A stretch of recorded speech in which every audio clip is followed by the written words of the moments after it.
ACP crime Harpalsinh રાઠોડનું નિવેદન આજે વહેલી સવારે 3:45 કલાકની ઘટના છે। રાવપુરા સ્થિત સરકારી પ્રેસ સામે એક મૃતદેહ જોવા મળ્યો હતો। તપાસ કરતા યશ ઠાકોરનો મૃતદેહ હોવાનું સામે આવ્યું હતું। લોકલ પોલીસની સાથે ક્રાઇમ બ્રાન્ચ પણ તપાસમાં જોડાઈ હતી। 5 વાગે પોલીસને જાણ થઈ હતી। ગણતરીના જ કલાકોમાં 2 આરોપીઓની ધરપકડ કરવામાં આવી છે। ભીમ રામ બહાદુર અને મેહુલ માળીની ધરપકડ કરવામાં આવી છે। ભીમો અને મૃતક યશ એસએસજી પાસે ચા પીવા માટે ગયા હતા। ત્યાં બંને વચ્ચે બોલાચાલી થઈ ગઈ હતી। તેણે મોપેડ પર બેસવાની ના પાડી હતી। તેને સમજાવીને મોપેડ પર બેસાડ્યો હતો। રાવપુરા પાસે ફરી બબાલ થતા ભીમે યશ ઠાકોરના ગળાના ભાગે ચપ્પુ માર્યું હતું, જેથી ઘટના સ્થળે જ તેનું મોત થઈ ગયું હતું। દારૂના નશામાં હતા કે કેમ તેની તપાસ પોલીસ દ્વારા કરવામાં આવી રહી છે। મસ્તી મજાકમાં મામલો હત્યા સુધી પહોંચી ગયો હતો તેમ Harpalsinh Rathod ACP crime branch દ્વારા નિવેદન આપવામાં આવ્યું છે। રાતે મૂકવા બી જઈશ ને, અને તું ચિંતા ના કરીશ, આવી મેં તારા માટે જ છું। મને ઘણી વસ્તુ એને બોલી રાતે કે તું જરાક બી ચિંતા ના કરીશ, કે હું તારા માટે બેઠો છું। 8:30 પોણા ઘરે મૂકવા આવ્યો તો હાઉસિંગમાં હા, 8:30 વાગે 8:30 વાગે। તમને કેટલા વાગે જાણ થઈ? મને તો આવડે સવારે 6 વાગે જાણ થઈ। હા, યશની કોઈ અંગત અદાવત કે એવું કંઈ હતું? કશું જ નહોતું। ભગવાન જેવો છોકરો હતો। કશું જ કોઈના જોડે અદાવત નથી એની, કશું જ નહીં। એ કોઈના જોડે લડે પણ ના, ઓલો લડતા હોય તો એમને છૂટા પાડે, એટલો સરસ છોકરો હતો। શું લાગે છે તમને જે આ હત્યા કરવામાં આવી છે? હત્યામાં તો આ અનબનાવ લાગે છે કે કોઈ એને ફસાઈને લઈ ગયા છે ને, આવું ખબર નહીં। હવે એ તો આપણે જોયા જ નથી, તો હું શું જવાબ આપું સાહેબ? ખાલી એવું લાગે છે કે એને ફસાઈને આ રાતે લઈ ગયા છે, એને ખાધું પીધું બધું કર્યું એને, ને પછી 2 વાગે એના જોડે આ કર્યું। હા, મારા ભાઈની જ લાગે, આ મારા ભતીજો થાય। અને પેલો ભતીજા જેવો જ રહેતો હતો, એટલે ભાઈના છોકરાઓ જેવો જ રહેતો હતો। તમારા લોકોની શું માંગણી છે કે આ રીતે આજે એ પકડાવ જ જોઈએ સાહેબ। હવે સાહેબ મેં છોકરો બહુ સરસ હતો કે જે બી કોઈ હોય ને, જે બી કોઈ ગુનેગાર હોય અમને સોંપી દો, બાકી તો મને એકલાને સોંપી દો। હું એના હાથ પગ ટાંટ્યા ભિખારી બનાવી દઈશ, મારી નહીં નાખું, હું એને ભિખારી બનાવી દઈશ। દુશ્મની એની છોકરાની કોઈના જ જોડે નહીં, ખાલી મને એકલાને સોંપી દો। એને લંગડો કરીને ભીખ મંગાવવા આખા વડોદરા શહેરમાં, અને નાગો ફરાવ। કોઈ એને દાન આપે ને કે 1 રૂપિયો દાન આપ્યો તો એને બી મારીશું કે તું એને દાન કેમ આપ્યું। તપાસનો વિષય છે મેં કીધું, કારણ કે જે હવે એની ધોરણસરની ધરપકડ કરવામાં આવશે, એમને આવતીકાલે રિમાન્ડ માટે રજૂ કરવામાં આવશે, ને એ દરમિયાન જો કોઈ બીજા કારણો હશે તો ચોક્કસપણે એ તમને આગળ જણાવવામાં આવશે। મોડી રાત સુધી ચાલતી લારી ગલ્લાઓ ઉપર હવે રોક લગાવવાની જરૂર છે, કેમ કે આ જે મર્ડરનો આખો સિક્વન્સ છે એ શરૂઆત જ મોડી રાત સુધી લારી ઉપર ચા પીવાની શરૂઆત થઈ। જ્યાં સુધી ચા પીવાની વાત છે, ત્યાં એસએસજી હોસ્પિટલની બહાર ચાની લારી છે। તો એસએસજી તો તમે જાણો છો, ત્યાં લગી એક મોડી રાત સુધી ત્યાં દર્દીઓ પણ આવતા હોય છે, એટલે ત્યાં આજુબાજુમાં ઘણી ચાની લારીઓ છે, મોડી સુધી ખુલ્લી રહે છે। લાગે છે પ્લાન્ટ છે, કેમ કે એમના એક પરિવારજનનું એવું કહેવું છે કે 2 વાગે ઘરે આવે છે અને એને લઈ જાય છે। આ પ્લાન્ટ પહેલાથી પ્લાન્ટ હતો? અત્યારે કશું કહી શકાય નહીં, એ તપાસનો વિષય છે।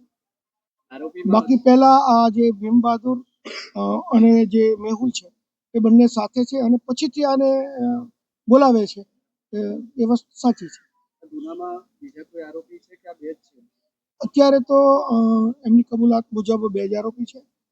સીસીટીવીમાં જે રીતે દેખાય છે એમાં પણ 2 જ છે, પણ તેમ છતાં તપાસને કારણે કોઈ વધુ તપાસમાં કોઈ મળી આવશે। એ જ્યુપિટર છે, એ આ ભીમ બહાદુરનું છે। બીજું કંઈ? ભીમ બહાદુર છે, એમને વિરુદ્ધમાં પ્રોહિબિશનના અને મારામારીના લગભગ 8 થી 9 ગુના દાખલ થયેલા છે।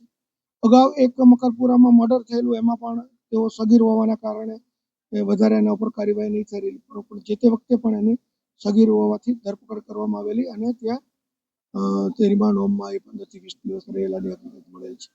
અને આ પ્રોહિબિશનના ગુના અને શરીર સંબંધી ગુનાઓને કારણે એની લગભગ 2 વખત પાસા પણ થયેલી, અને પાસાના એના વિરુદ્ધમાં અટકાયતી પગલાં પણ લેવામાં આવેલા। ક્રાઇમ બ્રાન્ચની કેટલી ટીમો હતી અને કેવી રીતે એમને ટ્રેસ કરવામાં આવી? અમારા 3 પીઆઈ અને 3 પીએસઆઈની 6 ટીમો સવારથી જ લાગેલી હતી।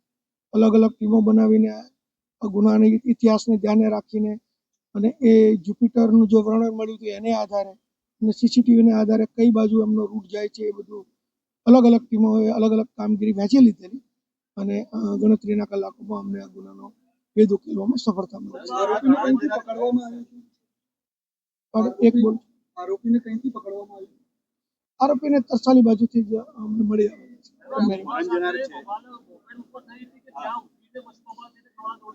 એ લોકો મોપાડ જે જુપિટર છે એમાં બેઠેલા, ત્યાંથી ઉતર્યા અને પછી ત્યાં એ લોકોને મારામારી થઈ.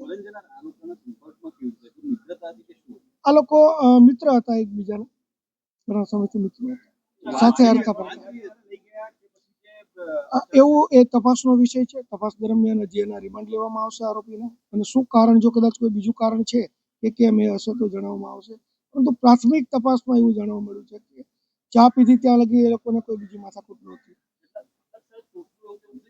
આગળનો તપાસનો વિષય છે. તપાસનીશ અધિકારી એ બાબતે પણ તપાસ કરશે કે કોઈ નશામાં હતો.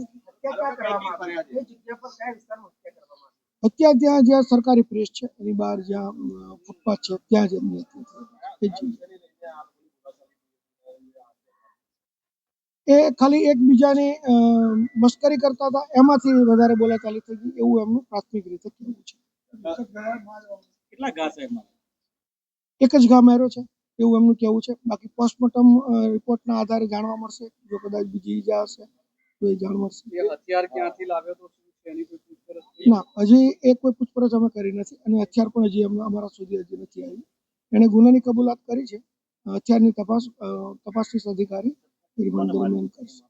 ચપ્પુ મારનાર છે એ ભીમ બહાદુર છે. આટલી નાની બાબતમાં હત્યા કરી નાખીએ, ગળે નથી ઉતરતું. કોઈ જૂની અદાવત છે બંને વચ્ચે? હજી સુધી એ વસ્તુ ધ્યાન ઉપર નથી આવી કે કોઈ બીજું કારણ છે કે કેમ. એ તપાસનો વિષય છે. કદાચ રિમાન્ડ દરમિયાન કોઈ બીજું કારણ મળે પણ ખરું.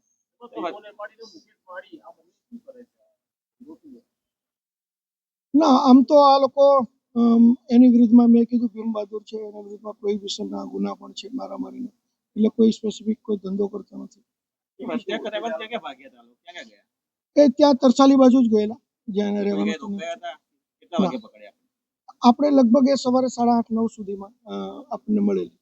એ પછી એની ઓળખ ના, હજી સુધી એની રિકવરી થઈ.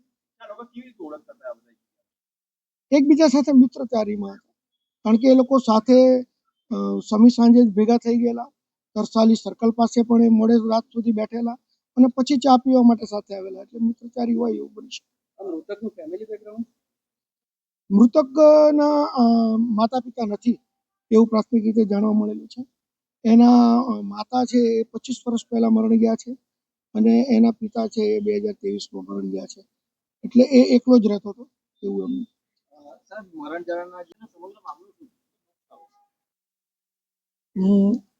ગઈકાલે રાત્રે એટલે કે આજના દિવસે વહેલી સવારે લગભગ 3:45 વાગ્યાના અરસામાં રાવપુરા જે પ્રેસ છે, સરકારી પ્રેસ, એમની સામે એક અજાણા ઈસમની મૃત હાલતમાં લાશ મળેલી. પોલીસને જાણ થતાં તાત્કાલિક પોલીસની ટીમ પહોંચેલી અને આ મરણ જનારની ઓળખ યશ ઠાકુરના નામે થયેલી.